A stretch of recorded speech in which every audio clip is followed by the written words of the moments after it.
आगे झुकता था काबा, जो इब्राहीम अलैहिस्सलाम ने तौहीद के लिए बनाया था, बुतों से भर चुका था। 360 बुत। लोग कहते थे, हम इनकी इबादत सिर्फ इसलिए करते हैं कि ये हमें अल्लाह के करीब कर दें। पापा, क्या हम कुछ खेलेंगे? बेटियों को जिंदा दफन किया जाता था। कुरान ने बाद में उस मंजर को यूं बयान किया, और जब जिंदा दफन की गई लड़की से पूछा जाएगा किस गुनाह में उसे कत्ल किया गया, शराब फक्र थी, जुल्म ताकत था, खून रेजी रिवायत थी। कोई कानून नहीं, कोई रहनुमा नहीं। फिर इसी अंधेरे में एक नूर पैदा हुआ। न वालिद का साया, न दौलत, न लश्कर, और फिर भी उनका रब उन्हें पूरी कायनात का रहनुमा बनाने वाला था। वो कभी भी बुत के सामने नहीं झुके, कभी झूठ नहीं बोला। लोग भी कहते थे, हमने कभी इनके जैसा ईमानदार शख्स नहीं देखा। और उनका नाम है मोहम्मद सल्लल्लाहु अलैहि वसल्लम। और फिर तारीख के वो लम्हे आने वाले थे जो शिर्क की बुनियादें हिला देंगे। बुत गिरेंगे, कबीले टकराएंगे, और हक के पैगाम पर तलवारें उठेंगी। ये पैगाम रुकने वाला नहीं था, इस्लाम उभरने वाला था।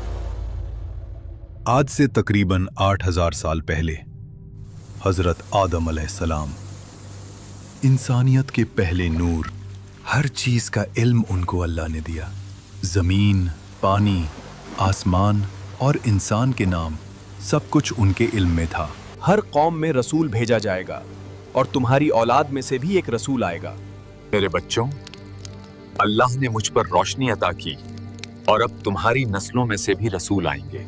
वो सिर्फ अल्लाह की इबादत की दावत देंगे और इंसानियत को नूर से रोशन करेंगे।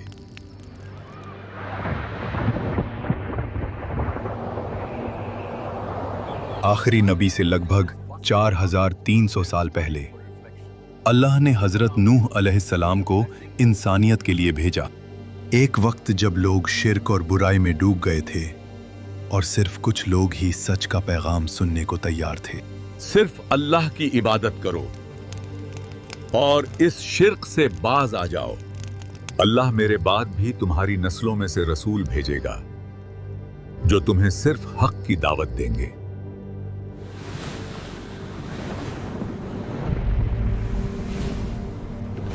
आखिरी नबी से लगभग 2600 साल पहले दुनिया फिर शिर्क में डूब चुकी थी। बुत, सितारे, चांद, सूरज, सबको माबूद बना लिया गया था। और उस वक्त अल्लाह ने भेजा इब्राहीम अलैहिस्सलाम को। हमारे रब, इनमें उन्हीं में से एक रसूल भेज जो उन पर तेरी आयतें तलावत करे, उन्हें किताब और हिकमत सिखाए और उनका तज़किया करे। बेशक तू ही गालिब और हिकमत वाला है। आखिरी नबी से लगभग 1400 साल पहले मिस्र की जमीन पर एक जालिम हुक्मरान का राज था, फिरौन। और उस जुल्म के अंधेरे में अल्लाह ने भेजा मूसा अलैहिस्सलाम को। और फिर मूसा अलैहिस्सलाम ने अपनी कौम को बताया, अल्लाह तुम्हारे लिए तुम्ही में से रसूल उठाएगा, तुम उसकी बात सुनना। आखिरी नबी से लगभग 600 साल पहले बनी इज़राइल में फितना, रिया और तहरीफ फैल चुकी थी। और फिर अल्लाह ने एक निशानी भेजी, हजरत ईसा अलैहिस्सलाम। मैं तुम्हारी तरफ अल्लाह का रसूल हूँ। तौरात की तस्दीक करता हूँ जो मुझसे पहले आई, और एक रसूल की बशारत देता हूँ जो मेरे बाद आएगा, जिसका नाम होगा अहमद, और वो आखिरी नबी होगा। यानी मूसा अलैहिस्सलाम की उम्मत को, जिसका जिक्र तौरा में मिला, और ईसा अलैहिस्सलाम ने जिसका नाम लेकर बशारत दी, वो नबी अब आने वाले थे। मुख्तलिफ मजहबी किताबों में कुछ ऐसे इशारे मिलते हैं जिन्होंने ये साबित किया है कि आखिरी नबी की बशारत पहले से मौजूद थी। हमारे खुदा याहवे की इस मुक़द्दस किताब में जिक्र है کہ وہ سینا سے آیا، سیر سے چمکا اور فاران کے پہاڑوں سے جلوہ گر ہوا۔ سینا حضرت موسیٰ علیہ السلام کا مقام ہے، سیر حضرت عیسیٰ علیہ السلام کا، اور فاران مکہ کے پہاڑوں کا پرانا نام ہے۔ مطلب وہ آخری نبی جس کا انتظار ہے وہ مکہ کے پہاڑوں کے پاس ہی آئے گا۔ اس میں واضح لکھا ہے ایک اجنبی معلم اپنے ساتھیوں کے ساتھ آئے گا، اس کا نام محمد ہوگا، وہ مروستھل یعنی ریگستان کے علاقے سے ہوگا۔ اتھرو وید کنٹپ سوکت 127 میں نرشنس کا ذکر ہے۔ سنسکرت میں نر کا مطلب انسان اور شنس کا مطلب قابل تعریف ہے۔ اس میں لکھا ہے کہ وہ 60,000 دشمنوں کے درمیان ہوگا اور اونٹوں پر سواری کرے گا۔ مطلب ایشور کا وہ بندہ شاید عرب کے علاقوں میں آئے گا۔ اور نرشنس کا عربی میں مطلب محمد ہے۔ اے گرو بدھا، آپ کے بعد ہمیں کون سکھائے گا؟ میں خدا کا پہلا بندہ نہیں ہوں اور نہیں آخری ہوں۔ خدا کا آخری بندہ ابھی آئے گا اور ایک ایسی شریعہ پیش کرے گا جو پاکیزہ بھی ہوگی اور مکمل بھی۔ اس کا نام متیہ یعنی رحمت والا ہوگا۔ وہ پہاڑوں میں عبادت کرے گا۔ وہ ایک معزز خاندان سے ہوگا۔ اس کے پیروکار اس سے ایسی محبت کریں گے کہ اپنی جانوں کا نذرانہ پیش کر دیں گے اور وہ دشمنوں پر غالب آئے گا۔ جب لوگ راستے سے بھٹک جائیں گے تب اوپر والا عرب میں اپنا بندہ بھیجے گا اور اس کے ساتھی شریف اور بلند کردار والے ہوں گے اور وہ فارس کے تخت و تاج کو الٹ دیں گے۔ آخری نبی سے 1 سال پہلے مکہ، پہاڑوں سے گھرا ہوا شہر، ریگستان کی ہوا اور اس شہر کے بیچوں بیچ کعبہ، وہ گھر جو ابراہیم علیہ السلام نے توحید کے لیے بنایا تھا، لیکن اب اس کے گرد 360 بت کھڑے تھے۔ لوگ ان کے سامنے جھکتے، ان سے دعا مانگتے تھے۔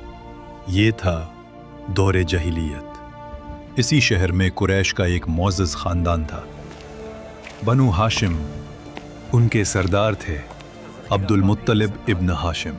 ان کا مقام بلند تھا۔ حجاج کی خدمت، زمزم کی دیکھ ریکھ، یہ ذمہ داریاں ان کے پاس تھیں۔ لوگ ان کی عزت کرتے تھے۔ ان کے بیٹوں میں سے ایک تھے عبداللہ ابن عبد المطلب، جوان، شریف، پسندیدہ۔ ان کی شادی ہوئی حضرت آمنہ بنت وہب سے، لیکن قسمت نے ایک گہرا زخم دیا۔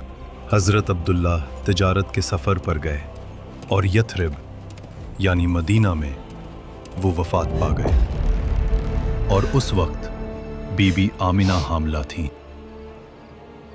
پھر وہ دن آیا، مکہ کی صبح، بنو ہاشم کے گھر وہ آئے جو صرف ایک خاندان نہیں بلکہ پوری انسانیت کے لیے رحمت بننے والے تھے۔ نہ ان کے سر پر باپ کا سایہ تھا، نہ دولت کا ڈھیر، نہ سیاسی قوت۔ بنو ہاشم کا گھر روشن ہو گیا۔ حضرت عبد المطلب نے اپنے گھر والوں اور قریبیوں کو بلایا۔ وہ مسکرائے اور کہا، یہ اللہ کی رحمت ہے۔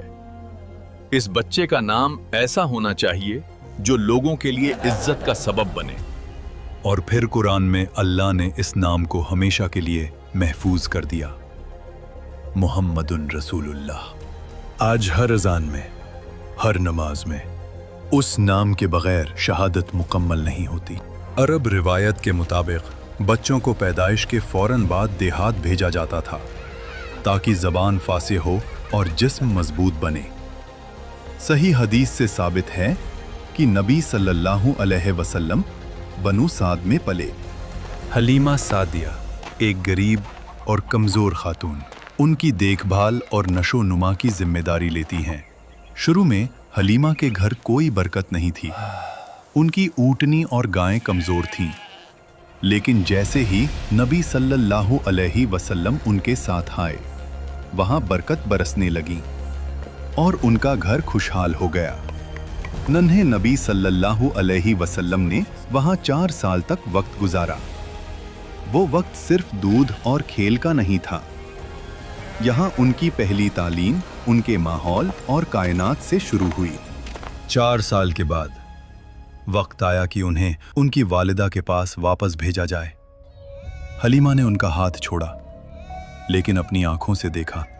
ये सिर्फ हमारे लिए नहीं बल्कि पूरी इंसानियत के लिए रहमत और बरकत बनेंगे। बीबी आमिना के पास लौटकर नबी सल्लल्लाहु अलैहि वसल्लम ने फिर अपनी माँ का प्यार महसूस किया। ये वक्त छोटी उम्र का था, लेकिन सबसे गहरा असर यहीं से शुरू हुआ। 6 साल की उम्र में नबी सल्लल्लाहु अलैहि वसल्लम अपनी वालिदा के साथ सफ़र पर थे, और उसी सफ़र में उनकी वालिदा बीबी आमिना अब्वा के मकाम पर वफ़ात पा गई। रेगिस्तान के बीच नन्हा बच्चा अपनी माँ को अपनी आँखों के सामने दुनिया से रुख करते देखता है। नबी सल्लल्लाहु अलैहि वसल्लम अब माँ के सहारे से भी महरूम हो गए। उनके साथ उम्मे ऐमन रज़ी अल्लाहु अन्हा थी, जो उनकी खादिमा और ज़्यादा हिफाजत करने वाली थीं। वो उन्हें साथ लेकर मक्का ले आए और हज़रत अब्दुल मुत्तलिब के पास ले गए।